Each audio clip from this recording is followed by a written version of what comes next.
phone. And many people have been asking, which app are you using for your phone to program? So today I'm going to be showing you that app. So for those of you that don't have a laptop but you want to start programming, you want to start learning Python, come closer, go with me to Play Store. I want to show you something there. All right, let's go to Play Store.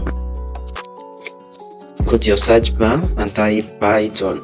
Alright, so you're going to see so many options of IDEs that can be used, but for this class we are going to be using the Pydroid3 IDE.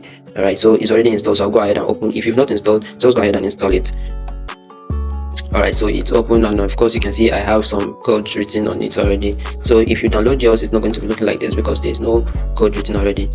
So I'm going to be walking us through on how this app functions, and know that this is not a review. I'm just doing this for the sake of those that want to start programming with their phone, so that you can get to start your programming easily. Alright, so the first thing I want us to take note of is the first line of code we have here is numpy_arrays.py. So this is the name or the title of the file that is currently active. Okay, so you can see if I should change it to newfile.py and go back, you see that the name have changed to newfile.py. And of course the number of lines of code we have here is 12, from 1 to 12, and here you can as well see that we have line 12/12. So this 12/12 means that the 12th line is what selected or active. Okay, that's why we have 12/12 there. We can put it at number 5, and when you go back to this place, you see that line 5 is selected out of the 12 lines of code that we have. Then the next one under it is line offset. The line offset simply means the indentation, how many characters you have of the current active point. Okay, so from here we can see 1 2 3 4 5 6 characters have been.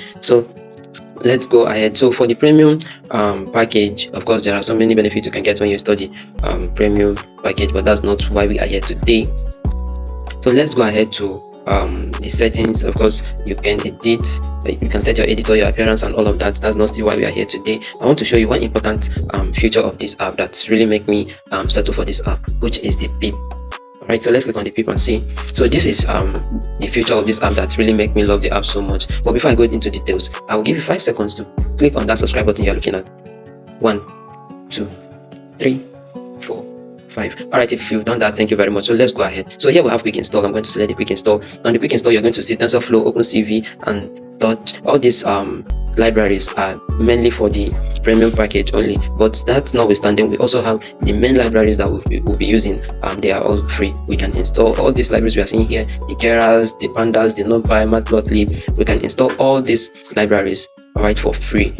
Okay, let's install the Pandas.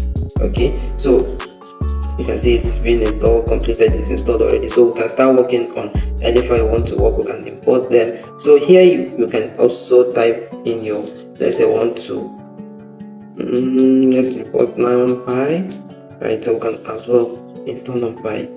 Okay, so this is one feature that make me like this app so much. So another one we can also look at is the sample. So here we can see so many samples, right? So we can see a sample under Pygame. Let's see bounce simple. So what this does is to write for you a code of a game. So let's play this and see what we get. So this is what you get from that code. So it gives you samples of pre-written codes already that you can always practice and learn from. Okay, so that being said, that is all we have for this app today. So go to Play Store, install this app and start coding. So always stick around this channel as you're going to be getting more updates on how to program with your phone. I mean, you may not necessarily be needing a laptop for your programming. Just hit the subscribe button, like and share our videos. I will always come back here to give you updates on how to program with your phone. But until then, remain blessed.